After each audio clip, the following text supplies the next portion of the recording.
What is up, my Nimbugs? We are here today to show you something very, very interesting, a little spicy, something you probably haven't quite seen before. And of course, with me, I have the one, the only Daimax. Would you like to introduce yourself? No. All right. So the deck that we're going to be showing off today is something that Daimax and I kind of collaborated on a week or two ago, where we were in a call talking about a totally separate deck than what we're showing you today. And Daimax was like, what if we played Whalance? And the gears were turning. Yeah. We've been talking about Moralith a lot in our testing circle. And I was like, wait a minute. I like your idea for the Whalance or whatever other deck. But what if we made Moralith Whalance? And that is what we have for you today. And that is what Daimax took to a top 8, if I'm correct, finish this past Yes, weekend. Top 8. Top 8. Huge. First top? First top, yeah. First top. Congrats. Big money moves. So we're going to show this off. Let's go ahead and let's hop into it without further ado. This is Moralith Whalance. So the idea of this game plan of this deck is really just centered around Moralith, and you'll see later Whalance. Moralith is a 6/4 that can be normacast like all Liths with 2 of its elemental type. And the condition for Moralith is that the opponent must have fewer Elestrals in the underworld than you do. And so we are playing a Morphrost engine alongside that with 3 Lycan, an Indus, and a Terraform.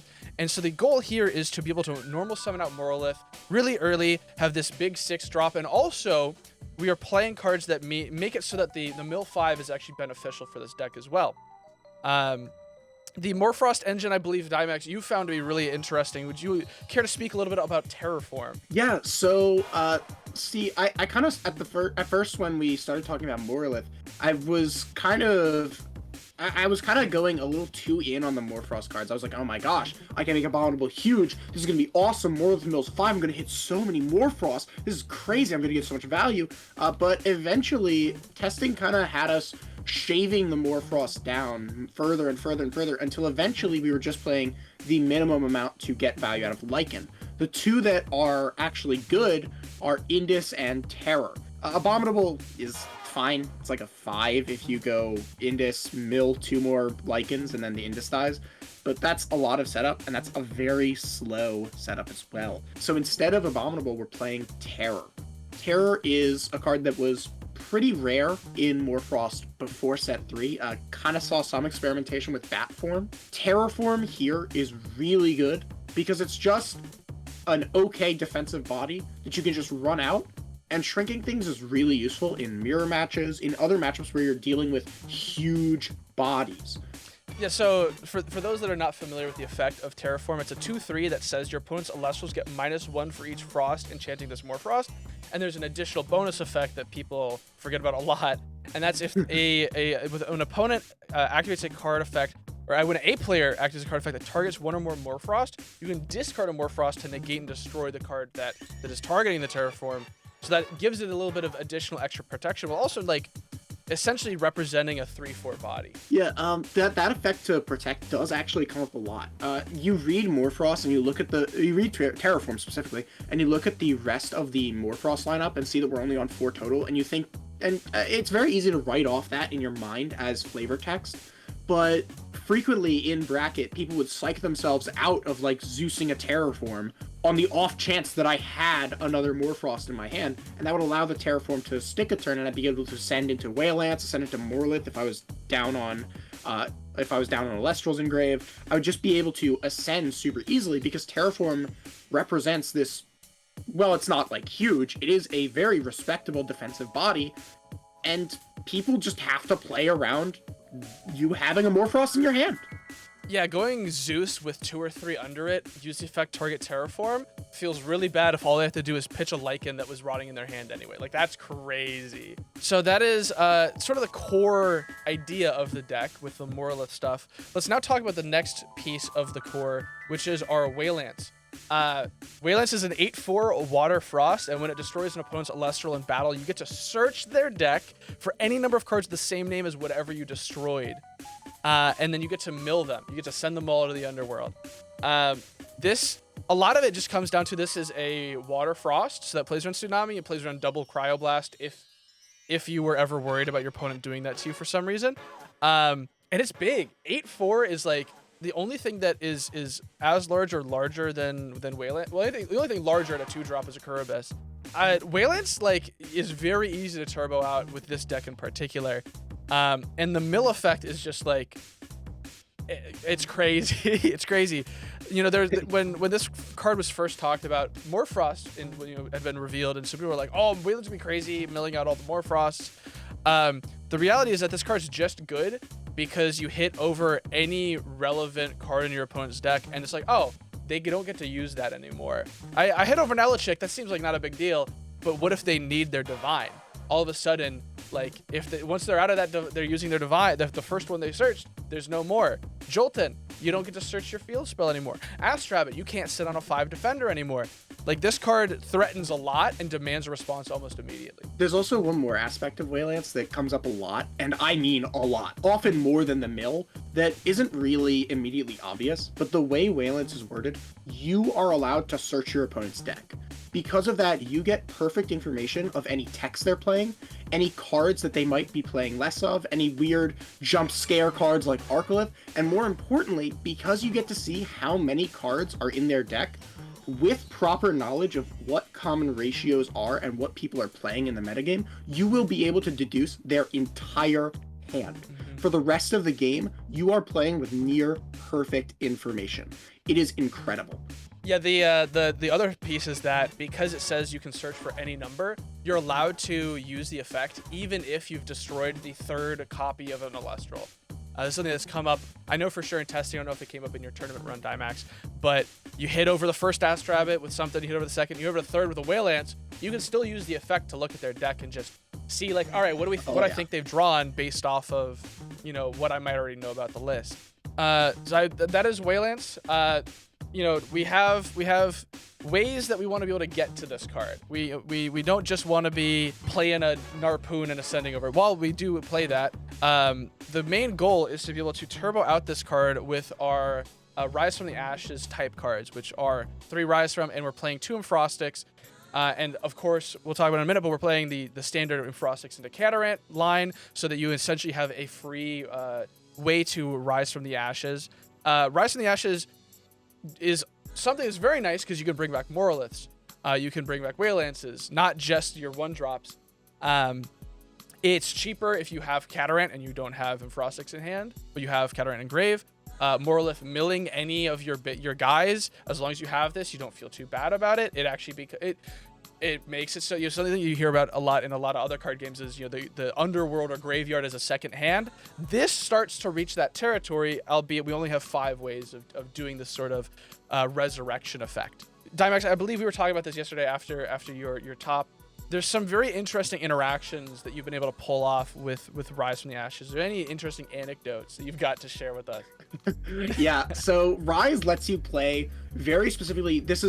I want to circle back to Morphrost Terraform specifically for this, because Terraform, if we want to revisit that, says it reduces by 1 for each frost under it. Normally this is just 1 because you cast it for 1, and like, are you really going to re-enchant a Terraform instead of playing a bomb like Whalance or trying to heal with Catarant? But there is one very simple way to get a ton of value out of the Terraform and pretty much secure games that you really shouldn't have any way of securing otherwise, and that is ascending Terraform over Moralith and then rising back Moralith or Whalance to create just the hugest terror. Yeah, you make it a functional 4/5 if it has 2 frost under it. So if you ascend like Morphrost over a Whalance or over a Moralith, you could go. But I think in both cases, tell me if I'm wrong here, Daimax, but you would go Frost, Water, so that Morphrost now plays around Tsunami as well if you want to have it go swinging, and then you're able to rise from back your 2-drop as well. Yeah, it goes super negative in Spirits. It puts you super low, but to be honest with you, that's kind of okay, because I've kind of likened the way this deck plays to tossing your opponent in a blender and just waiting to see what breaks first. The blender, blades, or them. So like, you don't care how low you go as long as you take them with you. Yeah, the real power of this list is that it's an aggro strategy. The goal is to play really big guys, put massive pressure on your opponent, and very few cards in the game of Elestrals can get to a sort of big game plan fast enough, and then you just wash over, pun intended, anything like a 5s list that plays very low to the ground because they just can't reach the stat line of a 6 normal summon. They can't deal with an 8 that mills out every copy of, Galaxy or whatever. So let's talk about some of the other pieces that kind of make this deck tick here. These are our little support pieces we're running. So we got the 2 Narpoon, 2 Catarant, we're running 2 Edward, and 3 Astrabbit. So as I mentioned, Catarant works with the Enfrostics. We Enfrostics, pay 2 Frost, bring back Catarant. Catarant then heals the 2 that you paid for Enfrostics, so it's basically a free special cast for you to ascend over. Narpoon searches out what you're missing. If you're missing Catarant for something like that, or you just need to like stall out, you're missing a Lycan for whatever reason, or you're missing Enfrostics. It's very situational. Usually Narpoon, if you're playing at turn 1, is searching Select Lycan because it turns your Moralith online for your next turn. Catarant is like a very last-ditch effort, I believe. We're only on 2 Eddie because this is something that Daimax, you've talked a good bit about with me. You just don't want to see the 3rd because this is not a good turn 1 play. You want to be playing Eddie into your opponent's board, and so opening 1 and then drawing a 2nd and then knowing there's a 3rd doesn't feel good. And so lowering the chance of seeing 1 in the first place is actually desirable, and lowering the chance of seeing multiples is also desirable. And then Astrabbit just goes crazy. You gotta play it. You gotta play it. Yeah, so to briefly go a little more in depth on all of this, you are kind of wrong about Catarant. It's not so much a desperation play as it is the core reason why this deck just doesn't really fold to nearly as much as an all-in strategy like this should. As you mentioned, Catarant being brought back with Enfrostics refunds the Enfrostics, but even then, frequently I would get into game states where we're both in the mid game, they've spent almost everything trying to out my 2 drops, and I'm just sitting super low, and they're on 8, and they think they've got it, and then I just go, all right, bet. Enfrostics back Catarant, heal back, re-enchant Catarant, heal back. I've now gone completely spirit neutral, and I've got a 2-drop on the field, and it's just I'm hitting you for 2, and now you've got to answer a threat, and also I'm still where I started, so next turn I can just either do it again if the Catarant sticks, or I can just go for Rise From. I could if it sticks around I can ascend. If I've got back row, I can just pay off the Catarant. It's a crazy swing in the late game. Narpoon is really here for similar late game applications.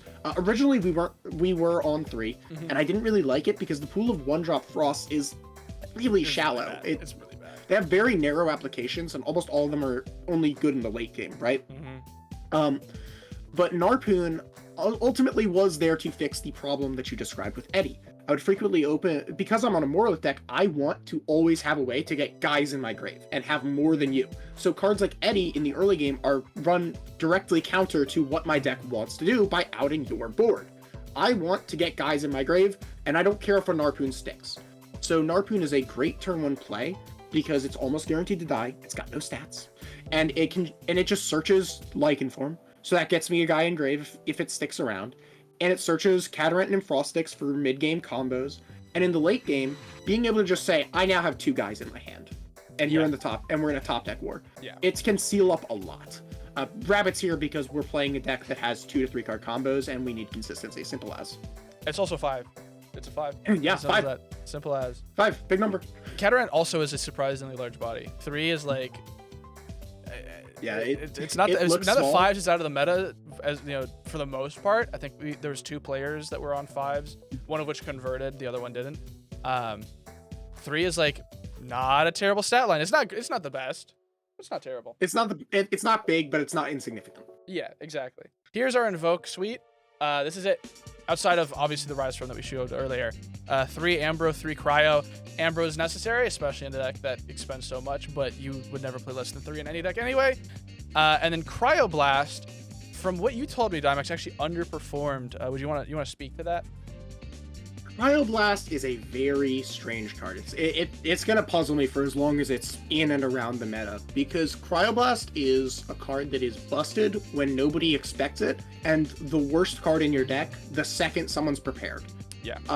It did do a lot of work for me against Spivey and stuff, but frequently it would just kind of be sitting in my hand, and I'd just be it'd either be in a matchup where it was kind of whatever.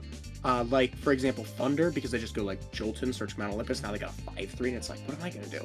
Yeah. Or or it's just sitting there in a matchup where it's dead, or I'm sitting on like 3 and I'm already in a winning position, so like, why do I need it? Yeah.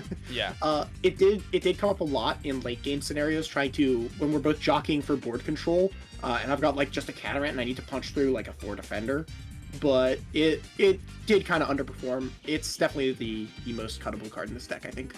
This is the kind of card I feel like second you could. most. Yeah.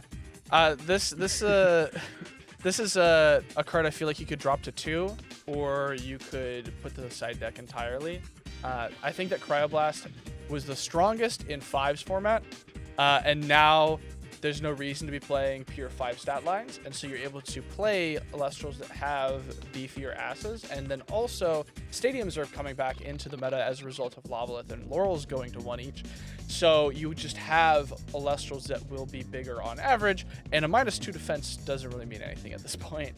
So the other thing is, the other utility of Cryoblast is your opponent's sitting on an Astrabbit late game, you Cryoblast it, you swing over with Narpoon or something like that. But that's like only good in the late game. Again, an argument to maybe cut this to 2, because if they have any amount of interaction, they have some sort of counter runes in the back row, you could just be wasting a card in your hand for no reason. They shield it, they Gorgons the attack. That doesn't feel too bad because they're wasting a decent counter rune on a little interaction. But in a game state where you really need board presence, you could just put 2 cards in to have no change in board state, and your opponent now is able to get their second guy on board. I've never been a huge fan of Cryoblast. I think it made sense to be played in 5's format. I think that as we're shifting away from that, though, I think that this card is very cuttable, and it's very much sideable in my opinion. Onto our counter runes. It's going to look somewhat standard. We're running double Gorgons, double Poison Tipped, which is a little strange because usually you want to be running 3 Gorgons. But we're on 3 shield. This is basically like the opposite ratios of what most decks are on. You'd usually run 3 Gorgons, 2 shield, but we flip the ratios here. Do you want to speak to that, Daimax? Yeah. So it looks super weird because, Gorgon's Gaze is like the best card like ever, and it's live in every matchup. It just does everything. It has so many words and all of them are good. But ironically, Shield of Achilles is the counter rune that serves this deck best. You would think that a card like Shield and PTA are pretty low value because you want Whalance to connect on paper, but the simple truth is resolving Whalance's effect isn't the goal of the deck. No. The goal of the deck is to kill the opponent dead, and you can't do that if they have board control. So Gorgon's Gaze is kind of underwhelming because it doesn't really change the board much. You still play it because it's still an incredible card, but you get more value out of Shield of Achilles because it just gives you so much tempo. So that is the rune suite. Oh, whoops! No, there's 2 more cards. This card sucks. The only reason we're playing is it's exactly to out Mount Olympus. This card's ass. I hate Mountains of Boreas. I hate Mountains of Boreas so much. It sucks. This card's awful. It has its applications. That's the most frustrating part. Yeah. All right, so check it out, right? So let's talk about our key beaters. Let's talk about Moralith. Let's talk about Whalance. And yes, you're not gonna like me saying it, but let's talk about Catarant. Mountains of Boreas is for the most part here as Thunderstorm for Mount Olympus because Thunder is far and away this deck's worst matchup. It's also the best deck of the format, most likely. It is like near unwinnable, but Mountains of Boreas also has very frustrating applications that make it good enough to main deck. This is the flex spot. This is the most cuttable card in the deck. You can play like Drops Elite if you want to in here. You play Nectar, you play whatever you want. I'm on Mountains to try and patch up a bad matchup. But under Mountains, Moralith becomes an 8/6, Whalance becomes a 9/5, and a re-enchanted Catarant, which is something that happens a lot, becomes a 5/3. So in mid to late game scenarios, Mountains of Boreas says, I win combat. This is part of the reason why Distant Coder was very scared going into my deck playing Bears, because my deck just hits stat thresholds that Don't Poke doesn't really let him hit without multiple. So there are a lot of matchups where you can say, okay, I need to play around Argo. I need to play around Don't Poke. I need to play around a surprise huge body. I am going to play my Mountains, and I'm going to make my guys an 8. I'm going to make my guys a 9. I'm going to make Catarant a 5 in the late game. And you can just say, how are you going to answer this? And more often than not, the answer is, they can't. And worst case, you can just pay off the mountains for like a cryoblast or something after destroying another stadium. I think that this is something you can side out if you play in the main, it's worth playing in main because Thunder did well at this tournament. It will likely continue to do well. It is probably one of the best decks of the format. So this is your out to, one of the best, probably going to be highly represented decks in the format. And then you can side it out into matchups where it doesn't matter. And now you have 2 free flex spots for your side deck. Very simple. We've got 3 Thunder, we've got 5 Water, and then 1, 2, 3, 4, 5, 6, 7, 8, 9, 10, 11, 12. There is actually something worth talking about in the spirit math here. Sure. To be honest with you, we are playing way more Thunder and Water than we realistically need over the course of a game. The 3 Thunder, it was 2 at the start. We're on a 3rd because we have more Frost than we could probably ever need, realistically speaking. Morphrost. Oh my gosh, it's just like the card. Is that an Age-Drive reference? No!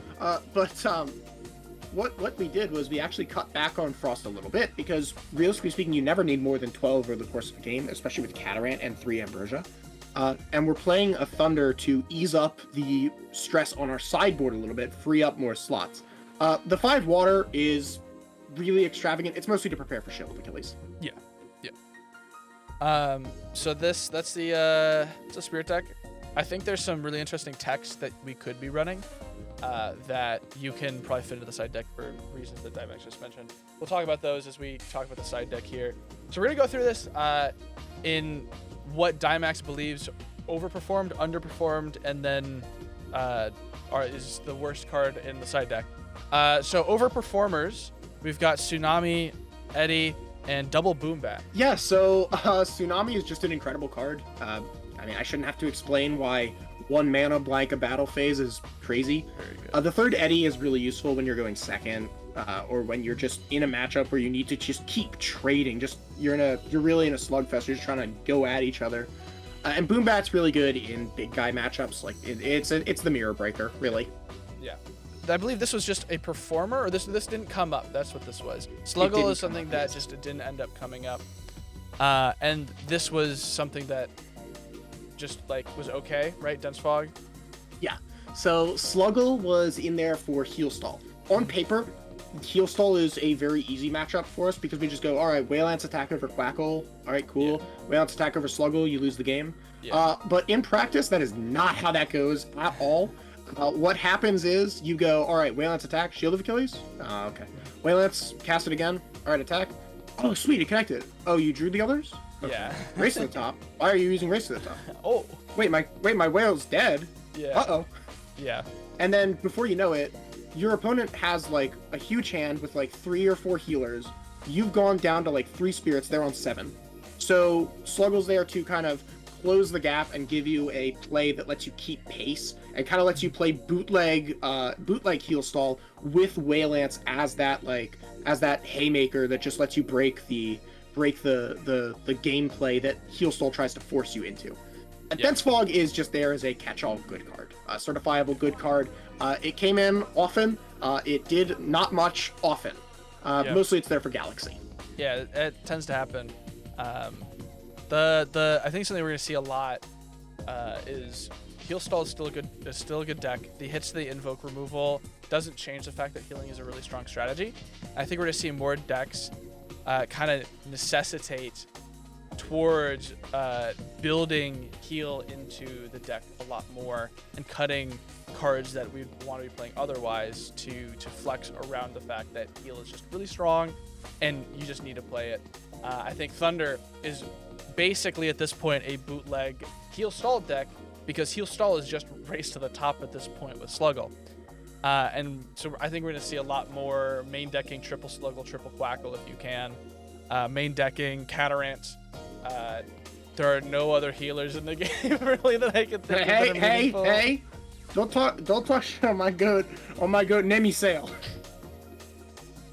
Also, I'd like to formally apologize to Josh Bean Soldier. Josh Bean Soldier, I'd like to formally apologize. I am now on the ban Quackle train. We should ban Quackle. So these are our didn't perform really, but that's not necessarily an issue with the card. Just didn't come up. And then here's the card that is the die card. The Daimax card. I hate to the back. Rock in a Hard Place. I hate Walk Rock me in a through Hard it. Place Walk me with through it. every fiber of my being.